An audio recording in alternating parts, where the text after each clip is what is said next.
Technology को लेकर Noida stadium में एक रोबोट्स की प्रदर्शनी लगाई गई है। इस प्रदर्शनी में 42 देशों के स्टूडेंट ने पार्टिसिपेट किया है और अलग अलग तरीके से गेम यहां पर कराए जा रहे हैं। रेसिंग रोबोट्स के जोन में हम मौजूद हैं। मैं आपको दिखाऊं तस्वीरों में, देखिए ये रोबोट्स हैं, यहां पर बनाए गए हैं और इनकी रेसिंग के लिए अलग अलग तरीके के ट्रैक यहां पर बनाए गए हैं। इन ट्रैक से होकर इन रोबोट्स को यहाँ दौड़ाया जाएगा और दौड़ाने के बाद में जो भी फर्स्ट आएगा उसको जो इनाम है वो यहाँ पर दिया जाएगा। किस किस तरीके की टेक्नोलॉजी से इनको बनाया गया। तमाम स्टूडेंट्स हैं, इंडिया के अलग अलग कॉलेज स्कूल से आए। कहाँ से आए आप लोग? बैंगलोर से आई है। जो ये रोबोट्स बनाया है किस टेक्नोलॉजी से बनाया गया है? ये कोडिंग C++ कोडिंग लैंग्वेज से इसको पूरा बनाया हुआ है और इसको बनाने में हमको 1 महीने से ज़्यादा वक्त भी लगा और इसको प्रैक्टिस करना बहुत इम्पोर्टेंट है। इसका कंट्रोल्स बहुत अलग रहते हैं दूसरी कार्स की तरह। एक कार भी आ रहे हैं यहाँ पे। स्पीड कितनी होती है इनकी? 10 से 15 स्पीड का इसका तो रहता है। इससे ज़्यादा ये नहीं जाता क्योंकि इसमें हम 500 RPM का मोटर्स यूज़ किए हैं। 500 RPM का। इसका कॉमर्शियल अगर यूज़ किया जाए तो किस तरीके का यूज़ हो सकता है? अभी जैसे अमेरिका में फूड ऑनलाइन करते हैं तो रोबोट आके डिलीवर करेगा, ऐसा। फूड डिलीवरी में काम आ सकता है। उसके अलावा और क्या क्या चीज़ में काम आ सकता है? डिलीवरी में तो मेन आता है क्योंकि रोड पे एक्सीडेंट्स वगैरह भी होते हैं ना। आर्मी को ज़रूरत पड़ती है कई बार रोबोट्स की, तो हाँ। लेकिन इसमें साउंड आता है, वो साउंड प्रूफ हुआ तो वो सीक्रेट बेस में जाने के लिए भी तो पूरा होता है। साउंड प्रूफ करने की कोशिश कर रहे हैं आप लोग इसको? हाँ, उसके लिए बबल रैप और कुछ उसको करना पड़ेगा। वो हम नेक्स्ट चैलेंज में जो कि करने ही वाला है। तो देखिए स्टूडेंट हैं, ये अलग अलग जगह से हैं। आप कहाँ से आए हो?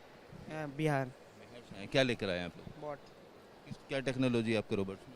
टेक्नोलॉजी इसका ये AI सिस्टम लगाया गया इसमें, जो कि हम लोग चला सकते हैं इसको यूज करने के लिए। और ये रेस के लिए बनाए हैं और अलग अलग भी बोर्ड बना के हम लोग लेके आए। हम लोग को बनाने में भी 1 मंथ से ज़्यादा टाइम लगा और इसको बनाने में बहुत ज़्यादा मतलब हम लोग को भी समझ आया। और रेसिंग के अलावा अगर बात की जाए तो और किस चीज़ में काम आ सकता है ये, अगर कॉमर्शियल यूज़ किया जाए इसका? हम लोग कहीं पर इसको प्राइस के थ्रू सेल भी कर सकते हैं। हाँ, फूड डिलीवरी की बात हो या आर्मी के किसी मिशन के काम आ सकता हो, इस तरह की टेक्नोलॉजी है इसके अंदर? हाँ, इसमें लगा सकते हैं हम लोग। हाँ, लगा सकते हैं। तो देखिए तमाम स्टूडेंट हैं, अपने अलग अलग तरीके के रोबोट्स लेकर यहाँ पर आए हैं और अलग अलग तरीके के गेम भी यहाँ पर कराए जा रहे हैं। दूसरे जोन में लेकर चलेंगे और वहाँ भी दिखाएंगे कि किस तरीके की टेक्नोलॉजी का प्रयोग किया जा रहा है। सर, ये टेक्नोजियन वर्ल्ड कप 2024 जो है ये 8वां एडिशन है हमारा। हर साल हम लोग ये करते हैं जिसमें देश विदेश से बहुत सारी टीम आती हैं और इसमें बहुत सारे टेक्नोलॉजी बेस्ड कॉम्पिटिशन होते हैं। जैसे रोबोट्स की वॉर है, रोबोट्स हॉकी है, रोबोट सॉकर है, रोबो रेस है, ड्रोन रेसिंग है, प्लेन रेसिंग है। इस तरह के जो बॉट्स होते हैं ये बच्चे बनाते हैं, पूरे साल मेहनत करते हैं और अपनी अपनी कंट्री को यहाँ पे इंडिया में आके रिप्रेजेंट करते हैं। इस बार इसमें 45 से ज़्यादा कंट्रीज़ में पार्टिसिपेट किया है।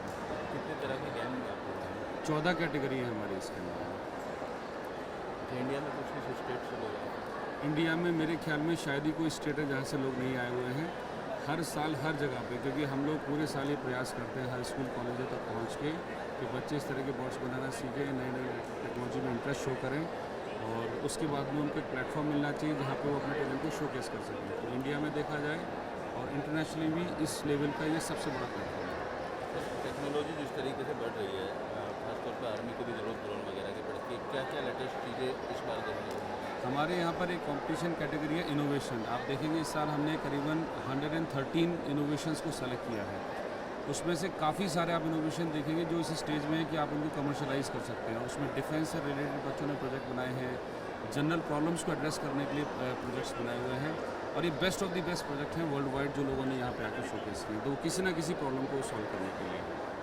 आमतौर पर स्नोकर गेम आपको लोग बच्चे खेलते हुए दिखाई दिए होंगे, लेकिन रोबोट्स स्नोकर गेम खेलते हैं, ऐसा नोएडा इंडोर स्टेडियम के अंदर हम आपको सीधे तौर पर तस्वीरें दिखाएंगे। तमाम रोबोट्स हैं, इन मशीनों को बनाया गया है और अच्छी टेक्नोलॉजी के साथ, नई टेक्नोलॉजी के साथ इन मशीनों को बनाया गया है। साथ ही एक बॉल यहाँ पर डाली गई है, स्नोकर्स की बॉल, उस बॉल को लेकर रोबोट्स गोल करते हैं। एक टीम की अगर बात की जाए तो एक टीम के अंदर 3 रोबोट्स रखे गए हैं, नेट कीपर यहाँ पर रखा गया है गोल करने के लिए, बीच में अलग से 2 रोबोट्स हैं, रेफरी बाकायदा यहाँ पर लगाया गया है और अलग अलग जो टीमें हैं वो अलग अलग देश के राज्यों से, अलग अलग ज़िलों से और अन्य देशों से भी इन टीमों को यहाँ पर बुलाया गया है। तकरीबन 45 देशों के छात्रों के द्वारा यहाँ पर गेमिंग जोन में अपने अपने रोबोट्स को उतारा गया और अब देखिए किस तरीके से जो टेक्नोलॉजी है, जैसे आम इंसान किसी गेम को खेलते हैं उसी तरीके से तमाम जो रोबोट्स हैं वो इस गेम को खेलते हुए दिखाई देंगे और जो बॉल है, बॉल को लेकर सीधे गोल करने के लिए जो नेट है वहाँ पर जाते हुए दिखाई देंगे और बॉल को बाकायदा छीनते हुए, एक दूसरे से छीनते हुए अपने गोल करने को लेकर जाते हुए तमाम रोबोट्स आपको उसी तरीके से यहाँ दिखाई दे रहे होंगे जिस तरीके से एक आम व्यक्ति तमाम जो गेम है वो यहाँ पर खेलते हुए दिखाई देते हैं। उसी तरीके से यहाँ पर रेफरी की सीटी का इशारा भी सुना जाता है। उसके अलावा बॉल को एक दूसरे से छीनने की जद्दोजहद देखिए आप किस तरीके से यहाँ करते दिखाई देंगे और वहाँ गोल हो गया है। इस गोल होने की खुशी जो है तमाम स्टूडेंट मनाते हुए यहाँ पर दिखाई देंगे और इसी तरीके का जो खुशी है, जिस तरीके से आम गेम में खेलते हुए खुशी जाहिर होती है, उसी तरीके से तमाम जो टीमें हैं वो खुशी भी यहाँ जाहिर करते हुए दिखाई दे रहे हैं। अलग अलग तरीके के गेमों की तस्वीर हमने आपको दिखाई और अब जो हॉकी का गेम है वो किस तरीके से रोबोट्स खेलते हैं उसकी तस्वीर भी आपको दिखाएंगे। एक्चुअली हमने 15 केजी कैटेगरी में पार्टिसिपेट किया था। तो 15 kg category like actually robo wars में बहुत सारा कैटेगरीज होता है, जैसे आपका स्टार्ट होता है 8 KG, 15 KG, 30 KG, 60 KG, in fact आपका इंटरनेशनली 110 केजी भी होता है। तो हमने यहाँ लाइक 15 केजी में पार्टिसिपेट किया है और टू बी ऑनेस्ट कि इंडिया में सबसे ज़्यादा बॉट्स 15 केजी का ही होता है। तो 15 केजी में पार्टिसिपेट करने के लिए मतलब कंपटीशन बहुत टफ होता है क्योंकि सबके पास होता है, ठीक है। तो 60 केजी हो या फिर 30 केजी हो उतना बॉट्स नहीं है, उसमें थोड़ा लाइक बनाने में बहुत मेहनत है वो सब। लेकिन 50 केजी में सिंस बहुत अच्छे अच्छे टीमों के पास बहुत ज़्यादा बॉट्स है तो उसमें कंपटीशन बहुत टफ हो जाता है। तो फाइट एक्चुअली देखिए बॉट्स का लाइक एक वेपन होता है, लाइक 2 तरह का बॉट्स होता है, एक वेपन बॉट और एक वेज बॉट। तो बेसिकली तो ज़्यादातर टीमों के पास वेपन बॉट ही है।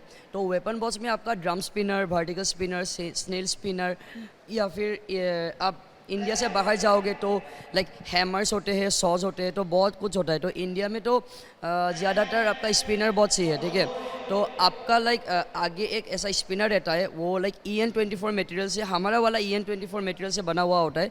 तो उसको हम बेल्ट और पुली के मदद से एक मोटर से कनेक्ट करते हैं।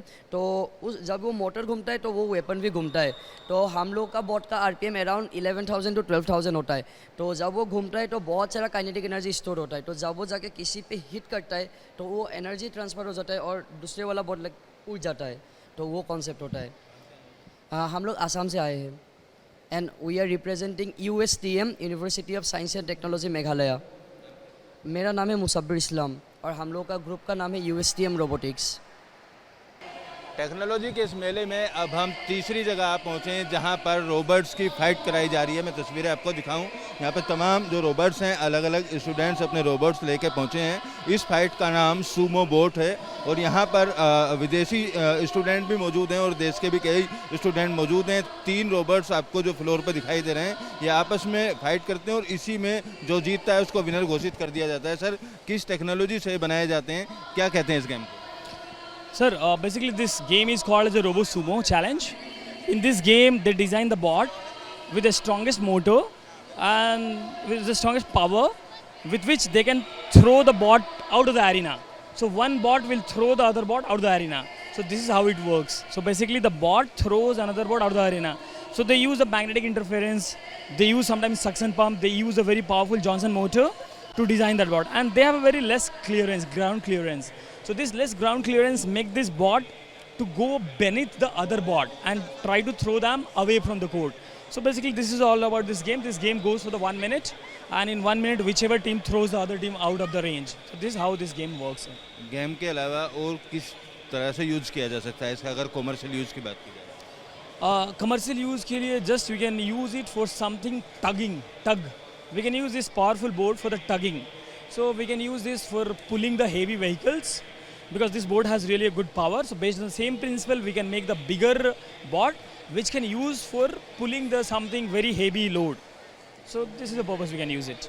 देखिए हैवी मोटर्स के साथ इनको बनाया गया है और अगर पुश करना हो किसी चीज़ को तो और ज़्यादा पावर लगाकर इसको बनाया जा सकता है, ताकि किसी भी गाड़ी या किसी भी चीज़ को पुश कर कर उसको आगे धकेलना है तो उसमें भी यूज़ किया जा सकता है। फिलहाल गेम के तौर पर ये रोबोट्स बनाकर तमाम जो स्टूडेंट्स हैं वो नोएडा स्टेडियम में पहुँचे और यहाँ पर इन रोबोट्स की प्रदर्शनी के साथ साथ इसी तरीके से गेमिंग जो है वो कराई जा रही है। अगले फ्लोर पर चलते हैं, वहाँ देखते हैं किस तरीके की टेक्नोलॉजी का प्रयोग किया जा रहा है। रोबोट्स के द्वारा हॉकी का गेम किस तरीके से खेला जाता है उसकी तस्वीरें भी हम आपको दिखाएं। नोएडा स्टेडियम के अंदर बाकायदा हॉकी कोर्ट बनाया गया और यहाँ पर जो तमाम रोबोट्स हैं वो आपको दिखाई देंगे ट्रैक के ऊपर। यहाँ गोल रोकने के लिए जो गोलकीपर है उसको रखा गया है, दूसरी तरफ जो बॉल है वो डाली गई है और उस बॉल को लेकर रोबोट्स अपना गोल करने के लिए लगातार इसी तरीके से मशक्क़त करते हुए नज़र आ रहे हैं। जैसे आम लोग किसी भी गेम में खेलते हुए नज़र आते हैं, एक्टिव नज़र आते हैं, उसी तरीके से ये रोबोट्स जो हैं हाई टेक्नोलॉजी से बनाए हुए हैं हॉकी खेलने के लिए। इन रोबोट्स की यहाँ पर प्रदर्शनी लगाई गई है और अलग अलग कॉलेज की टीमें हैं जिन टीमों के बीच में मैच कराया जा रहा है। जो टीम ज़्यादा गोल करेगी उस टीम को यहाँ पर सीधे तौर पर विनर घोषित कर दिया जाएगा। और इसी तरीके की जो प्रदर्शनी है, लोगों की अगर बात की जाए तो काफ़ी लोगों की जो भीड़ है वो लगातार यहाँ पर है और कॉलेजों के स्टूडेंट्स के साथ साथ यहाँ पर तमाम उनके परिजन या फ्रेंड्स जो हैं उनको भी बुलाया गया। दूर तक आप देखेंगे एक ही छत के नीचे तमाम जो आयोजन हैं वो किए जा रहे हैं। अलग अलग तरीके के जो रोबोट्स हैं वो यहाँ पर लाए गए हैं और तकरीबन 14,000 के आसपास जो रोबोट्स हैं उनको यहाँ पर लाया गया है। चाहे हॉकी की बात करें, स्नोकर्स की बात करें, तो तमाम जो गेम हैं अलग अलग कैटेगरीज के रोबोट्स उन गेम में पार्टिसिपेट कर रहे हैं। उनके स्टूडेंट्स उनको लेकर यहाँ पर आए हुए हैं और आयोजकों का कहना है कि इस तरीके के आयोजन से जो टेक्नोलॉजी है उसको लेकर देश के जो छात्र हैं वो कहीं ना कहीं आगे बढ़ेंगे और नई नई टेक्नोलॉजी के बारे में जानकर देश टेक्नो फ्रेंडली होगा और अच्छी टेक्नोलॉजी के साथ आने वाले समय में देश का भविष्य अच्छा होगा। वीडियो जर्नलिस्ट जैनेंद्र के साथ Amit Chaudhary, news nation, Noida. News nation अब व्हाट्सएप पर खबरों की ताजा अपडेट के लिए न्यूज नेशन के इस QR कोड को स्कैन करें।